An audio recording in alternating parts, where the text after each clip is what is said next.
जैव प्रक्रम दो शब्द से मिलकर के बना है नहीं। तो जैव का मतलब होता है, जैव का मतलब होता है जीव। जैव का मतलब क्या होता है? जीव।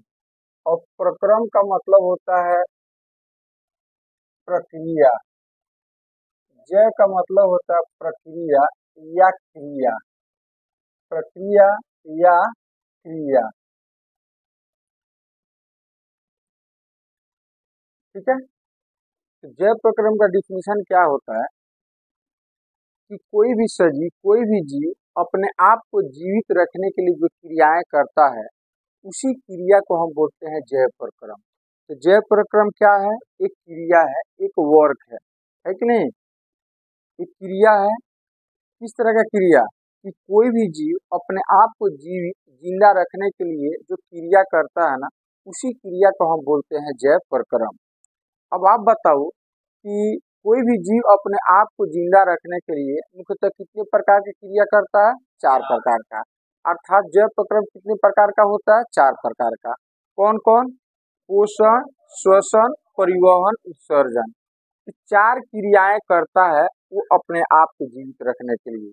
इस चारों में से कोई एक क्रिया यदि वो नहीं करे ना, तो वो जिंदा नहीं रह सकता है। तो इस प्रकार जैव प्रक्रम के कितने प्रकार हो गए? 4 प्रकार का। कौन कौन? पोषण, हाँ, पोषण, श्वसन, परिवहन और उत्सर्जन। मतलब पोषण भोजन से रिलेटेड है। यदि कोई भी जीव भोजन नहीं करता हो तो वो जिंदा नहीं रह सकता। बिना भोजन के कोई चीज जिंदा रह सकता है? नहीं। तो जीने के लिए भोजन जो है, मतलब पोषण जो है, आवश्यक है। श्वसन, यदि आदमी सांस न ले, कोई जीव श्वसन की क्रिया नहीं करे, तो भी वो जिंदा नहीं रह सकता है। उसके अलावा परिवहन, परिवहन का मतलब हो गया कि जो चीजें हम लोग खाते हैं तो हमारे आमाशय में, पेट में जाकर के इकट्ठा हो जाता है। अब जरूरत है कि उससे जो पोषक पदार्थ प्राप्त होते हैं, जैसे कार्बोहाइड्रेट हो गया, प्रोटीन हो गया, अमीनो अम्ल हो गया, ये सब चीजें जो हो गया वो हर कोशिका तक पहुंचाया जाए। तो हर कोशिका तक पहुंचाने के लिए ये काम कौन करता है? ब्लड। कौन करता है? ब्लड। तो हर कोशिका तक पोषक पदार्थ का पहुंचना भी कौन चीज है? जरूरी है। यदि नहीं पहुंचेगा तो कोशिका क्या कर जाएगा? ढील कर जाएगा। मान लीजिए कोशिका हो गया, हमारा जो भोजन करता है वो भोजन तो आमाशय में रहता है, पेट में रहता है, ठीक है, छोटी आंत में रहता है। अब छोटी आंत में जो पोषक तत्व रहता है, तो पोषक तत्व यदि यहीं पर है तो इस कोशिका को तो नहीं मिल पाएगा भोजन, तो कोशिका क्या हो जाएगा? ढील कर जाएगा। इसीलिए जरूरी है कि पोषक पदार्थ को हमारे आमाशय से, छोटी आंत से यहाँ तक आए। तो इसको लाने और ले जाने वाला काम कौन करता है? ब्लड। मतलब इस प्रक्रिया को हम क्या बोलते हैं? परिवहन। एक स्थान से दूसरे स्थान तक पोषक पदार्थ का जाना क्या कहलाता है? परिवहन। तो जिंदा रहने के लिए वो भी कौन सी है? जरूरी है। नहीं तो पता चलेगा कि इधर का कुछ क्या कर गया? डील कर गया। तो सब धीरे धीरे डील कर जाएगा तो बचेगा कौन चीज? तो परिवहन कौन चीज है? जरूरी है। उत्सर्जन, हमारे शरीर के अंदर बहुत ऐसे चीज होते हैं जो बिना काम का बन जाते हैं। जब हम भोजन करते हैं, श्वसन की क्रिया करते हैं, तो कुछ काम की चीजें बनता है, कुछ चीजें जो होता है बिना काम का बन जाता है, जिसको शरीर से निकालना कौन सी होता है? जरूरी होता है कि नहीं? तो वह काम, उस प्रक्रिया को हम क्या बोलते हैं? उत्सर्जन। क्या चीज? मतलब उत्सर्जित पदार्थ को बाहर निकालने की क्रिया को हम क्या कहते हैं? उत्सर्जन। इस तरह से उत्सर्जन भी क्या चीज है? जरूरी है। अर्थात किसी जीव को यदि जिंदा रहना है तो उसे इन 4 में से, इन चारों प्रक्रिया को करना कौन चीज है? जरूरी है। तो चलो एक एक करके हम फोकस करते हैं कि ये पोषण क्या चीज होता है, ये पोषण क्या चीज होता है।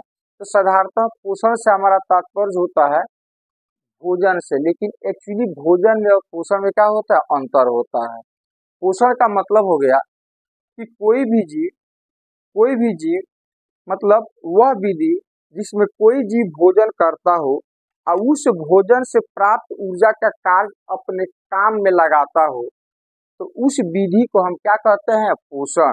वह विधि जिसमें कोई जीव भोजन ग्रहण करता हो और भोजन से प्राप्त पोषक पदार्थ का या पोषक तत्व का उपयोग अपने कार्यों में करता हो, तो इस तरह से भोजन करने का जो विधि है या इस विधि को हम क्या कहेंगे? पोषण कहेंगे।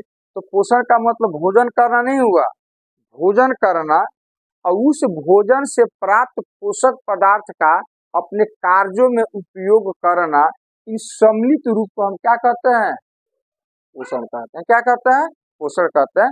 जो यहाँ पर डिफिनीशन आपका लिखा हुआ है, वह विधि जिसमें जीव भोजन द्वारा प्राप्त पोषक तत्वों को ग्रहण कर अपने शरीर के मेंटेनेंस के लिए उपयोग करते हैं, उसे हम क्या करते हैं, पोषण कहते हैं। ठीक है, तो पोषण का मतलब हो गया कि भोजन का ग्रहण करना, उसके अलावा ग्रहण करने के बाद वो भोजन पचता है और पचने के बाद उससे जो पोषक पदार्थ प्राप्त होता है उसका अवशोषण होता है, उसी को कहा जाता है पचे भोजन का क्या चीज, अवशोषण। क्या चीज, अवशोषण। तो पचे भोजन का अवशोषण का मतलब हो गया जो आप भोजन किए हैं उससे जो पोषक पदार्थ है उसका अवशोषण। अच्छा, अवशोषण के बाद प्राप्त ऊर्जा, मतलब उस पोषक पदार्थ को जब हम अवशोषित करते हैं, मतलब अवशोषण होता है उसका हमारे पेट के अंदर, अमाशय के अंदर या छोटी आंत के अंदर, तो उससे जो ऊर्जा प्राप्त होता है, तो उस ऊर्जा का उपयोग हम अपने शरीर के मेंटेनेंस के लिए करें, तो फिर वह विधि जिसमें हमने भोजन ग्रहण किया, तो उस विधि को हम क्या कहेंगे, पोषण कहेंगे। क्या कहेंगे, पोषण कहेंगे। ठीक है। अब अगला हमारा है कि पोषण जो होता है ना, पोषण जो होता है ना, वो मुख्यतः दो प्रकार का होता है। एक होता है स्वपोषी पोषण और एक होता है विषम पोषी पोषण, जिसको परपोषी पोषण भी कहते हैं। एक होता है स्वपोषी पोषण और दूसरा क्या होता है, विषम पोषी पोषण। मतलब पोषण की वह विधि जिसमें कोई जीव अपने भोजन के लिए दूसरे पर निर्भर नहीं रहते हो। पोषण की वह विधि मतलब अपने आप को जिंदा रखने के वह तरीका जिसमें कोई जीव अपने भोजन के लिए दूसरे पर निर्भर नहीं रहता है, अपने भोजन के लिए दूसरे पर निर्भर नहीं रहता, बल्कि वो खुद अपना भोजन तैयार करता है। तो उस विधि को हम क्या कहते हैं, स्वपोषी पोषण। क्या कहते हैं, अब वैसे जीव को हम कहते हैं स्वपोषी। क्या कहते हैं, स्वपोषी। तो स्वपोषी पोषण एक प्रक्रिया है, अब वह प्रक्रिया करने वाला जीव क्या कहलाता है, स्वपोषी। क्या कहलाता है, स्वपोषी। तो स्वपोषी पोषण किस तरह का प्रक्रिया है, एक ऐसी प्रक्रिया जिसमें कोई जीव अपना भोजन स्वयं बनाता हो, इस तरह के प्रक्रिया को हम क्या कहते हैं, स्वपोषी पोषण। इस कार्य को करने वाले जीव को हम क्या कहते हैं, स्वपोषी कहते हैं। तो जैसे पेड़ पौधे, हरे पेड़ पौधे और कुछ सूक्ष्म जीव ये काम करते हैं, अपना भोजन स्वयं बनाते हैं, दूसरे पर निर्भर नहीं रहते हैं। तो स्वपोषी में यदि जब भी आए एग्जाम्पल का, तो हरे पेड़ पौधे और कुछ सूक्ष्म जीव का उदाहरण हम दे सकते हैं। फिर आता है विषम पोषी पोषण, सेम इसका उल्टा। पोषण की वह विधि जिसमें कोई जीव अपने भोजन के लिए दूसरे पर निर्भर रहता हो। पोषण की वह विधि जिसमें कोई जीव अपने भोजन के लिए दूसरे पर निर्भर रहता हो, मतलब खुद नहीं बनाता हो, वो दूसरे पर निर्भर रहता हो। तो इस तरह के विधि को हम क्या कहते हैं, विषम पोषी पोषण। और यह कार्य करने वाला जीव क्या कहलाता है, विषम पोषी। क्या कहलाता है, विषम पोषी। ये काम कौन करता है, हम लोग। कौन सा, हम लोग हो गए, जैसे मानव हो गया, मेढक हो गया, इतने चिड़िया पंछी वगैरह, ये सब बहुत ऐसे जीव हैं जो अपने भोजन के लिए पेड़ पौधे को छोड़ करके लगभग हर जीव जो होता है ना, अपने भोजन के लिए दूसरे पर क्या करता है, निर्भर रहता है। बाघ को आपने देखा होगा कि जब उसको भूख लगता है तो इधर उधर घूमना चालू कर देता है, शिकार करना चालू कर देता है, कभी हिरण को मारेगा, कभी किसी और जीव को मारेगा। इसका मतलब अपने भोजन के लिए क्या करता है, दूसरे पर निर्भर रहता है। लेकिन कभी पेड़ पौधे को देखे हैं अपने भोजन के लिए इधर से उधर भटकते हुए, नहीं देखते हैं। ठीक है, इसीलिए पेड़ पौधे अपना भोजन खुद बना लेते हैं, दूसरे पर आश्रित नहीं रहते हैं, इसीलिए उनको कहा जाता है स्वपोषी। और हम लोग दूसरे पर निर्भर रहते हैं, नहीं, चावल चाहिए, आटा चाहिए, गेहूं चाहिए, दाल चाहिए, सब्जी चाहिए, मतलब हम दूसरे पर निर्भर रहते हैं। किस पर निर्भर रहते हैं, दूसरे पर निर्भर रहते हैं। तो इसीलिए इसको हम क्या बोलते हैं, विषम पोषी पोषण। चलो आगे बढ़ते हैं हम लोग। अब स्वपोषी पोषण पर हम लोग फोकस करते हैं। जैसे अभी हमने बताया कि हरे पेड़ पौधे जो होते हैं ना, स्वपोषी पोषण की क्रिया करते हैं। अब यहाँ पर एक शब्द है प्रकाश संश्लेषण, फोटोसिंथेसिस। मतलब पेड़ पौधे जो होते हैं ना, वो प्रकाश के उपस्थिति में ही अपना भोजन तैयार करते हैं। प्रकाश की उपस्थिति में अपना भोजन तैयार करते हैं। इस प्रक्रिया को हम क्या बोलते हैं? प्रकाश संश्लेषण। पेड़ पौधे अपना भोजन प्रकाश की उपस्थिति में बनाते हैं। इस प्रक्रिया को हम क्या बोलते हैं? प्रकाश संश्लेषण।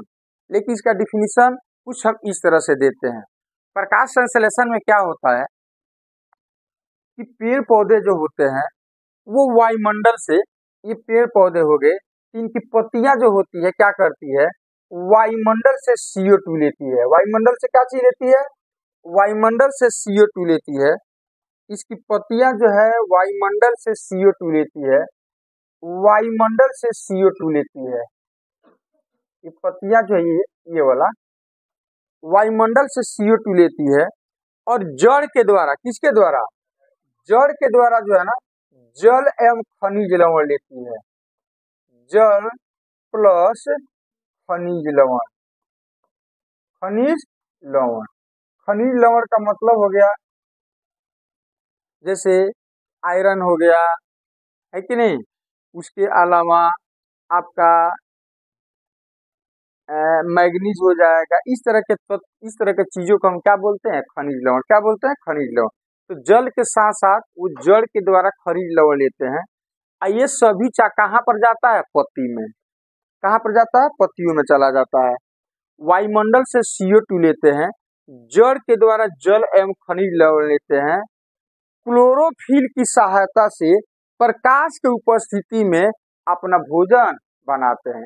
तो इस प्रक्रिया को हम क्या बोलते हैं? प्रकाश संश्लेषण। क्या बोलते हैं? प्रकाश संश्लेषण। तो पोषण की वह विधि जिसमें पेड़ पौधे वायुमंडल से CO2, जड़ के द्वारा जल एवं खनिज लवण लेते हैं तथा क्लोरोफिल की सहायता से प्रकाश की उपस्थिति में अपना भोजन बनाते हैं। इस प्रक्रिया को हम क्या बोलते हैं? प्रकाश संश्लेषण बोलते हैं, फोटोसिंथेसिस बोलते हैं। आया समझ में? डिफिनीशन याद हो गया? याद हो गया? पक्का? बोलिए तो एक बार।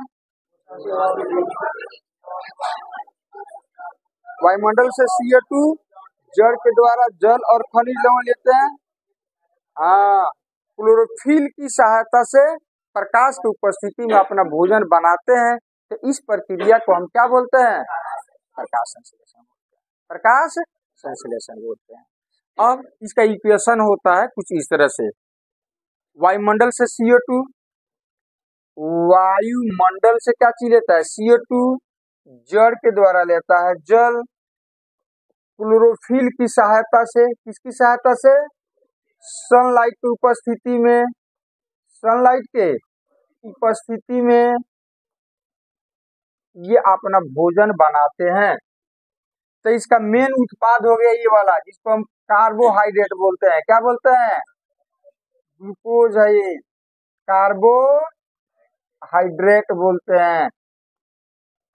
ये हो गया मुख्य उत्पाद। क्या हो गया?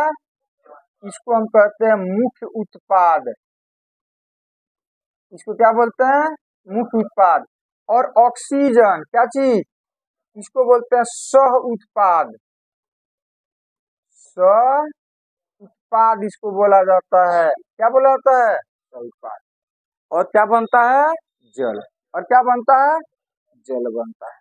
तो एग्जाम में आता है कि प्रकाश संश्लेषण प्रक्रिया में मुख्य उत्पाद क्या होता है? कार्बोहाइड्रेट। और सह उत्पाद क्या होता है? ऑक्सीजन। सह उत्पाद क्या होता है? ऑक्सीजन। याद रखिएगा, कई बार एग्जाम में पूछ चुका है कि प्रकाश संश्लेषण की प्रक्रिया में मुख्य उत्पाद कौन होता है? कार्बोहाइड्रेट। और सह उत्पाद सहायक हो गया ये, नहीं क्या हो जाता है? ऑक्सीजन। इस तरह से पेड़ पौधे CO2 लेते हैं और कार्बोहाइड्रेट बनाते हैं, जो इसको पत्तियों में स्टोर हो जाता है और वहां से पेड़ पौधे के टोटल भाग में क्या हो जाता है? इसको पहुंचा दिया जाता है और ऑक्सीजन जो होता है निकल करके फिर वायुमंडल में चला जाता है। ये स्व उत्पाद हो गया। ये क्या हो जाएगा? मेन उत्पाद हो गया। क्या हो गया? मेन उत्पाद हो गया। अब हम आगे फोकस करते हैं कि ये क्लोरोफिल क्या होता है, हरित लौह क्या होता है, ये प्रक्रिया कैसे होता है उसके अंदर। ठीक है, तो चलो इस पे हम लोग फोकस करते हैं। चलो ध्यान से देखो अब यहाँ पर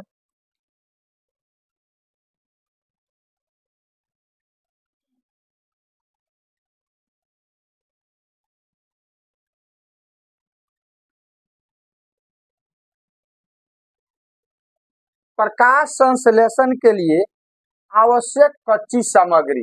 कच्ची सामग्री का मतलब हो गया कि प्रकाश संश्लेषण में पेड़ पौधे अपने भोजन बनाने के लिए किन किन चीजों का उपयोग करते हैं, किसकी सहायता लेते हैं, वही उसका कच्ची सामग्री कहलाता है। जैसे अभी आपने पढ़ा कि पेड़ पौधे अपने भोजन बनाने के लिए किसका किसका उपयोग करते हैं, किसकी सहायता लेते हैं, तो वायुमंडल से CO2, तो CO2 कच्ची सामग्री हो गया। सनलाइट का होना जरूरी है। क्लोरोफिल मतलब परहरित हिंदी में कहा जाता है, वो जरूरी है कि नहीं? सूर्य का प्रकाश, क्लोरोफिल, CO2 और जल, ये कच्ची सामग्री हो गया। चार ठो कौन कौन? सूर्य का प्रकाश हो गया, क्लोरोफिल हो गया, सनलाइट हो गया, सूर्य का प्रकाश हो गया और जल हो गया। ये चार चीजों की सहायता से वो अपना भोजन क्या करता है? बनाता है। इसीलिए प्रकाश संश्लेषण के लिए आवश्यक कच्ची सामग्री हो गया। तो एग्जाम में आए आपका कि प्रकाश संश्लेषण के लिए आवश्यक कच्ची सामग्री कौन कौन है, ये चारों को आपको लिखना पड़ेगा। चारों को आपको लिखना पड़ेगा। क्या क्या लिखिएगा? हाँ, ठीक है, इतना चीज लिखना पड़ेगा। चलो अब बात करते हैं प्रकाश संश्लेषण के दौरान कौन कौन सी घटनाएं घटती है। कौन कौन सी घटनाएं घटती है? अब देखो ध्यान से, यहाँ पर ये सारा कार्य जो होता है ना उसके पत्तियों में होता है। कहाँ पर होता है? पत्ती। मान लो ये वाला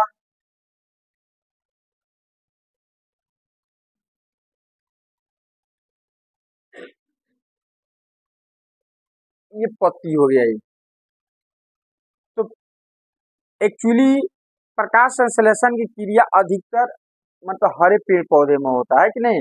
हालांकि कोई जरूर नहीं है, कुछ ऐसे समुद्री पौधे होते हैं जो पीला या मतलब या हल्का हल्का रेडिश होते हैं, तो वो भी प्रकाश संश्लेषण की क्रिया करते हैं। और कुछ ऐसे पौधे हैं जो प्रकाश संश्लेषण की क्रिया द्वारा अपना भोजन नहीं बनाते हैं, बिना प्रकाश संश्लेषण के भी वो अपना भोजन बना लेते हैं। कौन सा पेड़ पौधा है बताओ तो? जैसे आप लोगों ने मशरूम का नाम सुना होगा, मशरूम खाते हुए होइएगा, है कि नहीं? जिसको गोबर छत्ता कहा जाता है। तो मशरूम क्या करता है? वो प्रकाश की उपस्थिति में अपना भोजन नहीं बनाता है। वो एक तरह का पौधा ही नहीं है मशरूम, लेकिन उसके लिए प्रकाश नहीं चाहिए। वो क्या करता है कि सड़े गले चीजों से अपना भोजन वो लेता है। वो इसीलिए आप देखते होइएगा मशरूम जो है घर के अंदर जो होता है उसका खेती वगैरह कहीं भी किया जा सकता है। मतलब घर के अंदर जो है मिट्टी डाल करके लोग जो है ना, और पूरा अंधेरा वगैरह रहता है, फिर वहां पर मशरूम को उपजा लेते हैं, क्योंकि उसको प्रकाश की जरूरत नहीं है। उसको जरूरत किसका है? सड़े गले चीजों से। तो सड़े गले चीजों से अपना भोजन क्या करता है? तैयार कर लेता है। गाँव वगैरह में आप देखते होइएगा कि जहाँ अचड़ा कचड़ा होता है, खास करके जहाँ पर पुआल वगैरह होता है, सड़ा हुआ चीज रहता है, वहाँ मशरूम जैसा ऐसा छत्ता जैसा निकल जाता है। छत्ता जैसा क्या हो जाता है? क्योंकि सड़े गले चीजों से अपना भोजन तैयार करता है, इसीलिए सड़े गले चीजों में ही वो होता है मशरूम। साफ सुथरा जगह पर नहीं होगा, साफ सुथरा जगह पर, और उसको प्रकाश की जरूरत नहीं है। उसके अलावा अमरबेल का पौधा का नाम आपने सुना होगा। अमरबेल का पौधा क्या होता है? अभी हम आपको आगे पढ़ाएंगे, दिखाएंगे अमरबेल का पौधा। तो अमरबेल का पौधा जो होता है ना, पौधे के ऊपर रह करके अब अपना भोजन उसी से तैयार करता है। उसको प्रकाश की जरूरत नहीं है। वो दूसरे पौधे के ऊपर खुद उगता है और उसी से अपना भोजन लेकर के अपना काम चलाते रहता है। तो कुछ पौधे वैसे होते हैं जिसे प्रकाश संश्लेषण की जरूरत नहीं है। प्रकाश संश्लेषण की जरूरत है, बिना प्रकाश की उपस्थिति में भी अपना भोजन तैयार कर देते हैं। तो चलो देखते हैं हम लोग। ये हो गया पत्ती। क्या चीज? पत्ती। अब इस पत्ती में क्या चीज होता है कि हरित लवक होता है। इस पत्ती के अंदर जो होता है ना, हरित लवक होता है, जिसको हम बोलते हैं हरित लवक, जिसको हम क्लोरोप्लास्ट भी बोलते हैं। क्या बोलते हैं? हाँ, क्लोरोप्लास्ट भी बोलते हैं इसको हम, क्लोरोप्लास्ट भी इसको बोला जाता है। ध्यान से समझना, बहुत सारा ऑब्जेक्टिव आपसे इसे कैच हो सकता है। ये हरित लवक जो होता है ना, एक ऑर्गन सेल है, एक तरह का, हाँ एक तरह का कोशिका समझो, मतलब हाँ ऑर्गन सेल है एक तरह का। कौन सी है? ऑर्गन सेल है, जिसको अंगक कहा जाता है। क्या कहा जाता है? तो ये जो है ना एक तरह का अंगक है, मतलब एक तरह का ये पार्ट्स है, एक तरह का ये पत्ती के अंदर का कौन सी हो जाएगा, एक तरह का ये पार्ट्स हो गए, जिसको हम बोलते हैं अंगक। क्या बोलते हैं? अंगक। अब इसके बहुत सारा भाग होते हैं। तो हरित लवक काम कौन सी होता है? ये प्रकाश को अवशोषित कर लेता है। जब प्रकाश सनलाइट इसके ऊपर पड़ता है ना, तो ये हरित लवक इसको अवशोषित कर लेता है। जब पत्ती पर, पेड़ पौधे पर देख रहे हो ना, इसके ऊपर जब सनलाइट पड़ेगा ना, और इतना याद रखना कि जितना प्रकाश पड़ता है ना, उसका मात्र 1% ये यूज करता है भोजन बनाने में। कितना परसेंट? हाँ, मात्र प्रकाश का 1%, प्रकाश का कितना? 1% प्रकाश का ये यूज करता है अपने भोजन बनाने में। कितना परसेंट? अब बाकी 99% को रिफ्लेक्ट कर देता है, परावर्तित कर देता है। याद रहेगा ऑब्जेक्टिव के लिए? कितना परसेंट? मात्र 1% ये प्रकाश का यूज करता है, बाकी को क्या करता है? रिफ्लेक्ट कर देता है। तो देखो पत्तियों के अंदर क्या रहता है? हरित लवक, जिसको क्लोरोप्लास्ट कहते हैं, ये अंगक कहलाता है। क्या कहलाता है? अंगक। तो हरित लवक में इसका काम कौन सी है? इसका काम है प्रकाश को अवशोषित करना। जब प्रकाश पड़ता है ना, तो इसका अवशोषण करता है, ये प्रकाश का अवशोषण करता है, प्रकाश का हाँ प्रकाश का अवशोषण करता है। याद रहेगा? अच्छा चलो, अब दूसरी बात में क्या होता है कि हरित लवक के अंदर एक पिगमेंट होता है। मतलब ऐसे समझो कि एक रसायन होता है, एक केमिकल होता है, रासायनिक पदार्थ होता है, जिसका नाम होता है क्लोरोफिल। क्या नाम है उसका? हिंदी में उसको कहा जाता है पर्णहरित। क्या कहा जाता है? पर्णहरित। और इंग्लिश में इसको कहा जाता है क्लोरोफिल। जैसे अभी डिफिनीशन में आपने पढ़ा कि क्लोरोफिल की सहायता से, नहीं मतलब इसको कहा जाता है पर्णहरित। क्या कहा जाता है? पर्णहरित। ये पर्णहरित क्या चीज है? ये पर्णहरित जो है ना, एक प्रकार का रंजक है, पिगमेंट है। रंजक का मतलब होता है एक प्रकार का रासायनिक पदार्थ है। क्या चीज है? केमिकल है, एक प्रकार का रासायनिक पदार्थ है, रासायनिक पदार्थ है। पर्णहरित जो है ना, एक प्रकार का केमिकल है, एक प्रकार का ये अणु है, ऐसे समझो, जो हरित लवक के अंदर रहता है। एक प्रकार का कौन सी है? ये अणु है, इस तरह का अणु है, केमिकल है इस तरह का। इसके अंदर रहता है मैग्नीशियम। इसके अंदर क्या रहता है? तो क्लोरोफिल के अंदर जो होता है ना, इसमें होता है मैग्नीशियम। क्या होता है? याद रखना, कई बार एग्जाम में पूछ चुका है कि क्लोरोफिल के अंदर क्या होता है? मैग्नीशियम। तो चलो, क्लोरोफिल कौन सी है? एक तरह का रंजक है, मतलब एक तरह का रासायनिक पदार्थ है, एक तरह का केमिकल है। इस केमिकल का काम कौन सी होता है? जब प्रकाश पड़ता है तब प्रकाश के ये क्या करता है कि कुछ रंगों को अवशोषित कर लेता है और कुछ को जो होता है लौटा देता है। जैसे हेमोग्लोबिन का आपने नाम सुना होगा, तो हेमोग्लोबिन भी एक तरह का रंजक है।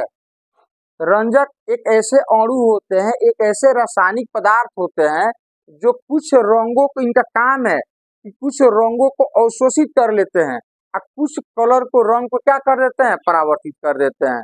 तो हेमोग्लोबिन भी एक तरह का रासायनिक पदार्थ है, एक तरह का केमिकल है, जो सभी रंगों को अवशोषित कर लेता है रेड को अवशोषित नहीं करता है और रेड को परावर्तित कर देता है, जिसके चलते ब्लड हमारा क्या दिखता है, रेड दिखता है। जो कलर आपके आंख के अंदर, मान लो ये चीज को आप देख रहे हो ये वाला को, इसका मतलब कि इसके अंदर एक तरह का पिगमेंट है, एक तरह का रंजक है कि नहीं। अब वो रंजक क्या कर रहा है कि सभी कलर को एब्जॉर्ब कर रहा है और सिर्फ ब्लू को जो है ना आपके आंख के अंदर भेज रहा है, मतलब ब्लू कलर को ही वो परावर्तित कर रहा है वो। हर समय तो इसके अंदर भी कौन सी है, एक तरह का रंजक है, एक तरह का केमिकल है इसके अंदर। तो उसी तरह से हरित लवक क्लोरोप्लास्ट जो होता है उसके अंदर एक तरह का केमिकल होता है, एक तरह का रंजक होता है, एक तरह का पिगमेंट होता है, एक तरह का अणु होता है, जिसको हम क्या बोलते हैं, पर्णहरित। इसका काम कौन सी है कि सभी प्रकाश जब इसके ऊपर पड़ता है तो सभी रंगों को अवशोषित करके सिर्फ हरा रंग को परावर्तित कर देता है।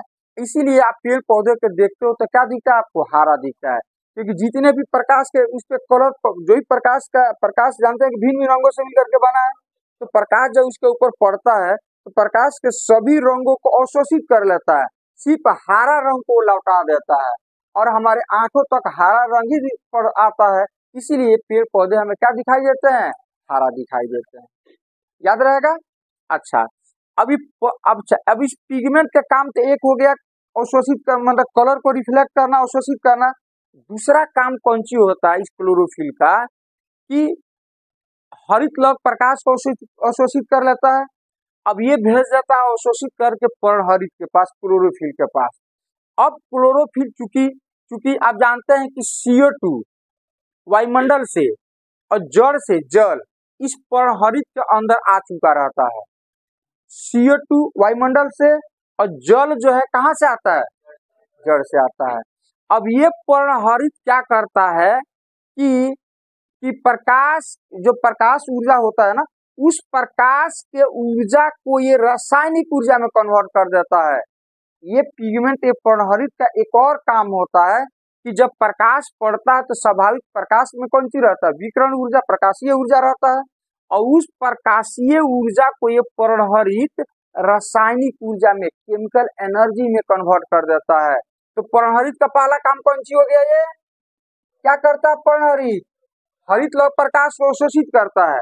अब वो अवशोषित प्रकाश को ये पर्णहरित क्या करता है, प्रकाशीय ऊर्जा को रासायनिक ऊर्जा में कन्वर्ट कर देता है।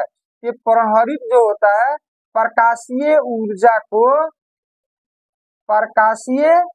ऊर्जा को मतलब विकिरण ऊर्जा को, प्रकाशीय ऊर्जा को रासायनिक ऊर्जा में, केमिकल एनर्जी में कन्वर्ट कर देता है।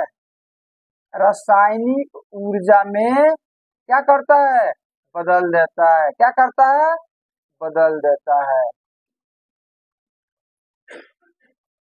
बदल देता है। बात समझ में आया। हरित लवक क्या करता है, प्रकाश को अवशोषित करता है और शोषण के बाद वो किसको भेज देता है, क्लोरोफिल के पास भेज देता है। क्लोरोफिल कौन सी है, एक प्रकार का रंजक है, एक प्रकार का रासायनिक पदार्थ है जिसका काम दो होता है। एक तो काम इसका होता है कि ये रंगों को कुछ को अवशोषित करता है, कुछ को परावर्तित कर देता है कि नहीं। दूसरा काम इसका ये होता है कि ये प्रकाश जब इसके ऊपर पड़ता है तो उसके ऊर्जा को ये रासायनिक ऊर्जा में क्या करता है, कन्वर्ट कर देता है, रासायनिक ऊर्जा में कन्वर्ट कर देता है। अब देखो, अब ये रासायनिक ऊर्जा, अब आपको पता है कि पत्ती में क्या चीज आ चुका है, वायुमंडल से CO2 और जड़ के द्वारा जो है ना जल आ चुका है।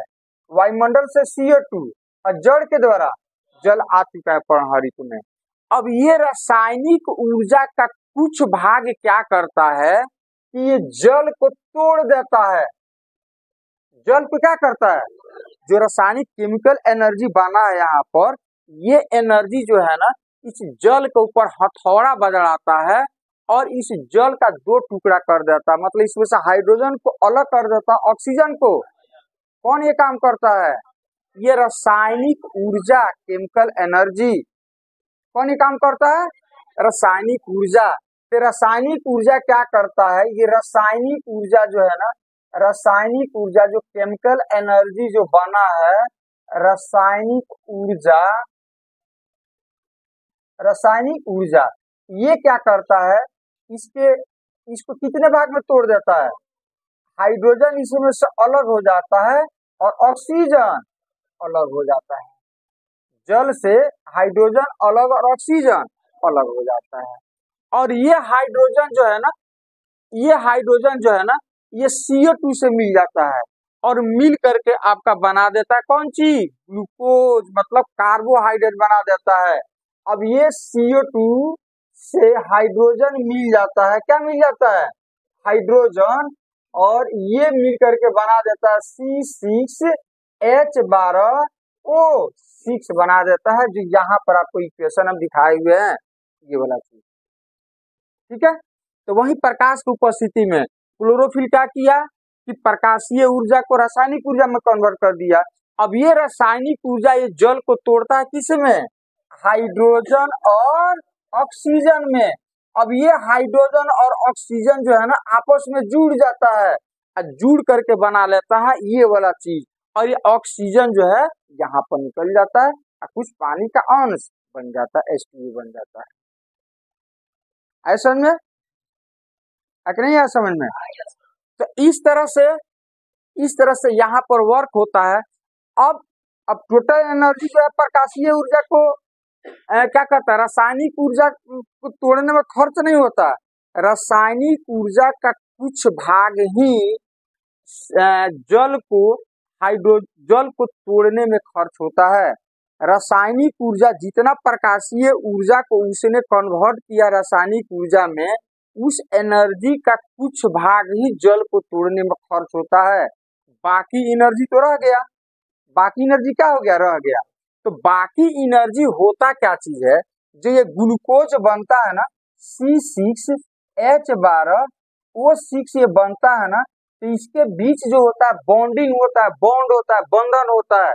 मतलब इसे समझो, इसके बीच कुछ इस तरह का बॉन्ड होता है, इस तरह का क्या होता है, बॉन्ड होता है इस तरह का। एक्चुअली इस तरह का इसमें बहुत सारा चीज होता है जो आगे हम लोग बॉन्डिंग पढ़ेंगे तो पढ़ेंगे। मतलब इस सभी के बीच कुछ इस तरह का बॉन्डिंग होता है।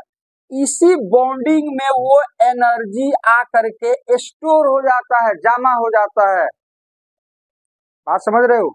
ये जो कार्बोहाइड्रेट बनता है, तो इस कार्बोहाइड्रेट के बॉन्डिंग में बीच में जो है ना गैप में आ करके वो केमिकल एनर्जी स्टोर हो जाता है। इसी एनर्जी को हम लोग जब लेंगे तब हमारे पास ऊर्जा होगा और हम काम करने में सक्षम होंगे। तो ये एनर्जी कहाँ पर स्टोर होता है, बॉन्डिंग में। किसके बॉन्डिंग में, ग्लूकोज के बॉन्डिंग में जाकर स्टोर हो जाता है, जमा हो जाता है। तो हमें एनर्जी एक्चुअली ग्लूकोज को खाने से एनर्जी नहीं मिलता है, ग्लूकोज के अंदर जो बॉन्डिंग होता है उस एनर्जी को हमको गेन करना रहता है, गेन करना रहता है। अब ये एनर्जी जो है ग्लूकोज के रूप में पत्ती में स्टोर हो गया, मतलब पौधे के हर भाग में जाकर क्या हो गया, स्टोर हो गया, जमा हो गया जाकर के। अब जब हम उसको खाते हैं तो ये ग्लूकोज हमारे पेट के अंदर आता है। ग्लूकोज के साथ कौन सी है, एनर्जी है। अब जरूरत है उस एनर्जी को निकालना, तो निकालने के लिए फिर वो जाता है हमारे कोशिका में, सेल में जाता है। कहाँ पर जाता है, जो भोजन करते हैं तो ग्लूकोज चला गया। अब उस ग्लूकोज पर हमारे आमाशय में हमारे छोटी आंत उतना शक्ति नहीं है कि इस ग्लूकोज से उस एनर्जी को अलग किया जा सके, तो फिर वो जाता है सेल में। और जब हम ऑक्सीजन लेते हैं, क्या लेते हैं, ऑक्सीजन, तो ऑक्सीजन जब हम लेते हैं तो वही ऑक्सीजन जो होता है जाता है वहां पर, रिएक्शन होता है, और रिएक्शन होने के बाद एक नया तरह का, तो फिर उसमें से एनर्जी क्या होता है, इसमें से अलग होता है, और वो जाकर के हमारे बॉडी में स्टोर हो जाता है एटीपी के रूप में। किस रूप में, तो वहां पर जाकर के सेल में इससे एनर्जी अलग हो पाता है। और जब हम काम करते हैं तो वही एनर्जी क्या होता है, खर्च होते रहता है, खर्च होते रहता है, खर्च होते रहता है। समझ में आया। तो इस तरह से प्रकाश संश्लेषण में जो क्रियाएं होती है हमने आपको डिटेल्स में क्या किया, समझा दिया। तो चलो एक बार फिर यहाँ से फोकस करते हैं। हरित लौ के द्वारा सौर ऊर्जा या विकिरण ऊर्जा, जिसको प्रकाशीय ऊर्जा हम बोल रहे थे, हरित लौ द्वारा सौर ऊर्जा या विकिरण ऊर्जा को अवशोषित करना, क्लोरोफिल द्वारा विकिरण ऊर्जा को किसमें कन्वर्ट करना, रासायनिक ऊर्जा में कन्वर्ट करता है। अब क्लोरोफिल द्वारा रासायनिक ऊर्जा की सहायता से H2O को किस में कन्वर्ट कर दिया जाता है? हाँ, क्लोरोफिल जो है ना रासायनिक ऊर्जा की सहायता से, रासायनिक ऊर्जा जो होता है ना H2O का कितना टुकड़ा कर देता है? 2 भाग कर देता है। उसमें हाइड्रोजन अलग कर देता है, ऑक्सीजन। अब ये हाइड्रोजन जो होता है ना CO2 से मिलकर के क्या बनाता है? ग्लूकोज। और ग्लूकोज के बॉन्डिंग में ही बाकी आपका केमिकल एनर्जी जो हमको चाहिए, जो एनर्जी चाहिए कौन सा एनर्जी होता है? रासायनिक ऊर्जा होता है, केमिकल एनर्जी होता है। उस केमिकल एनर्जी को उसके बॉन्डिंग में जाकर के छुप जाता है और पत्तियों के पौधे का हर भाग तक क्या किया जाता है? पहुंचा दिया जाता है। हर भाग तक पहुंचा दिया जाता है, पहुंचा दिया जाता है। कोई दिक्कत? अब यहाँ पर कुछ इंपॉर्टेंट चीज जो आपको एग्जाम के व्यू से बहुत जरूरी है। पहला, पौधे के भोजन का कारखाना पत्ती को कहा जाता है। बताए थे कि भोजन जो होता है कहाँ पर बनता है? पत्ती में। इसीलिए जहाँ जो चीज बनता है वो इसको क्या बोलते हैं? कारखाना। नहीं, इसीलिए पत्तियों क्या कहते हैं? कारखाना कहते हैं। फिर ध्यान से देखो, प्रकाश को ग्रहण करने वाला अंग हरित लवक। प्रकाश को कौन ग्रहण करता है? इसीलिए हरित लवक को प्रकाश संश्लेषी अंगक, अभी जस्ट बताएं, हरित लवक कौन सी हो गया? अंगक, ऑर्गन सेल हो गया वो, नहीं ऑर्गन सेल हो गया हरित लवक। तो प्रकाश संश्लेषी अंगक कहलाता है क्योंकि प्रकाश को अवशोषित करता है। अच्छा, उसके बाद देखो, हरित लवक पत्तियों में होता है। हरित लवक कहाँ होता है? पत्तियों में होता है। इसलिए पत्तियां प्रकाश संश्लेषी अंग कहलाएगा। हरित लवक पत्ती में होता है ना, तो मेन अंग का पत्ती हो गया। मेन अंग कौन सी हो गया? इसीलिए पत्ती को हम क्या बोलते हैं? प्रकाश संश्लेषी अंग कहा जाता है। और हरित लवक को क्या बोलते हैं? प्रकाश संश्लेषी अंगक। अब प्रकाश को रासायनिक ऊर्जा में कौन तोड़ता है? क्लोरोफिल। इसीलिए क्लोरोफिल को हम कहते हैं प्रकाश संश्लेषी इकाई। प्रकाश संश्लेषी इकाई। अब आपसे कोई पूछे कि प्रकाश संश्लेषी अंगक कौन होता है? प्रकाश संश्लेषी अंग कौन होता है? कौन होता है? हरित लवक होता है। प्रकाश संश्लेषी अंग किसको कहते हैं? प्रकाश संश्लेषी अंग पत्ती को कहते हैं। प्रकाश संश्लेषी अंग किसको कहते हैं? पत्ती को। प्रकाश संश्लेषी इकाई किसको कहते हैं? यूनिट किसको कहते हैं? क्लोरोफिल को कहते हैं। और पत्तियों का भोजन का कारखाना, भोजन का कारखाना। तो ये ऑब्जेक्टिव के लिए बहुत इंपॉर्टेंट होता है, जिसको जो है आपको ध्यान देना है, ध्यान देना है। अब देखो यहाँ पर जैसे अभी हमने कहा कि क्या कहते हैं कि प्रकाश संश्लेषण क्रिया में क्या बनता है? क्या बनता है? ग्लूकोज, जो पौधे का हर भाग में जाकर के स्टोर हो जाता है। और सह उत्पाद के रूप में क्या बनता है? तो ऑक्सीजन निकलना भी चाहिए। तो ऑक्सीजन कहाँ से निकलता है? तो पत्तियों के अंदर जो होता है ना, इस तरह से छोटे छोटे छिद्र होते हैं। इस तरह देख रहे हैं, इस तरह से, इस तरह के छोटे छोटे छिद्र होते हैं। इस तरह का छोटे छोटे जो होते हैं ना छिद्र होते हैं उसके अंदर, जिसको हम बोलते हैं एस्टोमाटा, या रंध्र बोला जाता है। क्या बोला जाता है? रंध्र बोला जाता है। पत्तियों के अंदर छोटे छोटे छिद्र होते हैं, असंख्य होते हैं, अनगिनत होते हैं। वो निर्भर करता है पत्तियों के ऊपर, पेड़ पौधे के ऊपर, है कि नहीं? तो इसको बोलते हैं एस्टोमाटा। क्या बोलते हैं? एस्टोमाटा। इसी एस्टोमाटा से जो होता है ना, CO2 अंदर आता है, ऑक्सीजन क्या होता है? बाहर जाता है। और जल भी बाहर जाता है। इसी से जल भी क्या होता है? बाहर जाता है। CO2 पेड़ पौधा कैसे? पत्ती से। तो पत्ती में कहाँ से? हर बात से नहीं, पत्तियों में कुछ जगह जगह जगह जगह जगह जगह स्टोमाटा होता है, छेद होता है, रंध्र होता है। उसी रंध्र से CO2 क्या होता है? अंदर आता है। और जो O2 बनता है, तो फिर ऑक्सीजन उसी से क्या हो जाता है? बाहर निकल जाता है। और उस प्रक्रिया में जल भी बनता है। जल बनता है लेकिन कम मात्रा में, लेकिन जड़ के द्वारा जल जाता है। अब ध्यान से समझे इस चीज को। हो सकता है कि पेड़ पौधे जरूरत से ज्यादा जल ले लो, नहीं, पेड़ पौधा जड़ से जरूरत से ज्यादा क्या ले ले? जल ले ले। तो जल की मात्रा जब ज्यादा हो जाता है तो इस स्थिति में पेड़ पौधे को अपने जरूरत भर का वो जल रख लेता है जितना उसको जरूरत है, और उसके बाद से वो क्या करता है, जो जरूरत का नहीं रहता जब ज्यादा हो जाता है तो पत्तियों के द्वारा वाष्प के रूप में वो बाहर निकाल देता है। वो इस प्रक्रिया को हम बोलते हैं वाष्पोत्सर्जन। क्या बोलते हैं? वाष्पोत्सर्जन। फिर समझो, जड़ के द्वारा क्या लेता है? जल।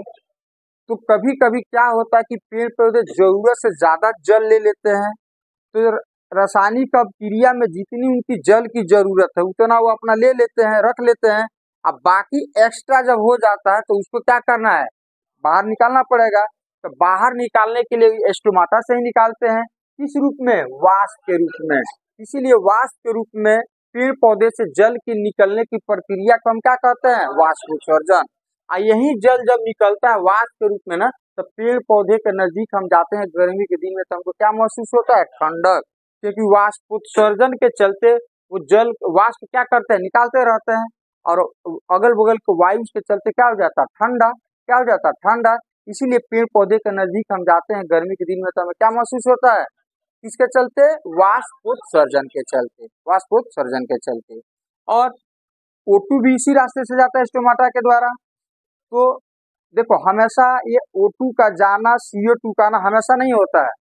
जब पेड़ पौधों को ऐसा लगता है कि अब हमको भोजन बनाना चाहिए, और वो भी दिन में, कब? दिन में। तो उस स्थिति में क्या करते हैं? कैसे देखते हो, छोटा छोटा बच्चा को जब भूख लगता है ना, तो स्टोमाटा हमेशा खुला नहीं रहता है, ये बंद रहता है। क्या रहता है? बंद।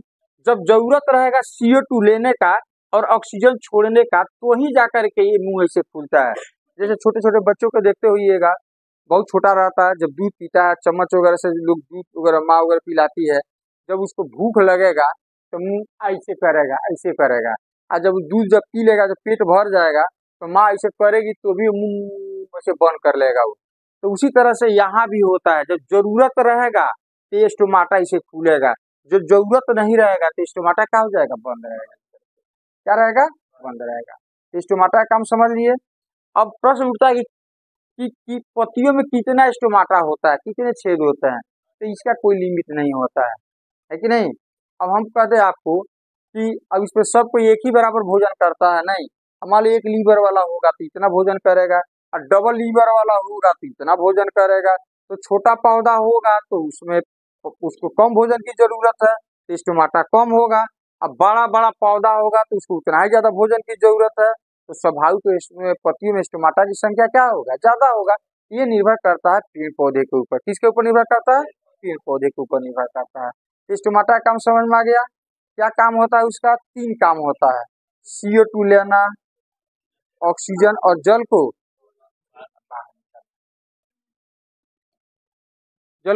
बाहर निकालना।